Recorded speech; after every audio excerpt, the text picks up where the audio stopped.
Nunot sa obserbasyon sa Eid al-Fitr kun pista sa Ramadan ni atong Webes, usa ka Urban Poor Association lakip na ang usa ka Muslim community sa Lapu-Lapu City ang gibisita ug gipahalipayan si GMA Regional TV. Ani ang report. Sayong gibisita sa distribution team sa Kapuso Barangayan on Wheels, kining Muslim community sa Barangay Basak, Lapu-Lapu. Pipila ka mga mulupyo ang apil sa kapin usa ka gatos ka mga kapusong upunganon gikan sa nagkalain-laing urban poor sector malipayong nidawat sa among dalang gasa. Usa ka bag nga dunay sulod nga mga grocery items ug food packs ang dalit sa Kapuso Network ug mga private partners.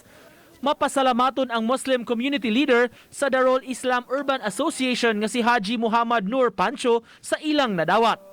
Ilang giampo atol sa Ramadan nga luwas silang tanan sa pandemya nga giatubang sa kalibutan. Ang among giampo nining labi na gyud sa among buwan sa Eid al-Fitr nga unta kining mga sakit nga nakaron nga atong nahiaguman nga mawa na unta kining tanan og mabalik na ato mga turismo, mabalik na ato mga normal nga pangabuhian. Ang mga grocery pack kagipang apod-apod sa mga residente kitabangan pagpreparar sa regional news teams and anchors sa nagunang local newscast sa Central and Eastern Visayas ang GMA RTV Balitang Bisdak nga gisukipan pa og mga mensahe sa paglaom.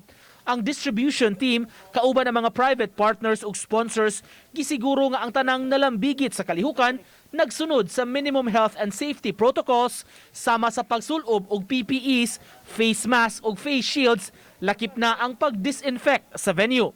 Kanunay sab ang pagpahinumdom sa mga beneficiaries sa kamahinungdanon sa saktong pagsulob sa face mask ug face shield.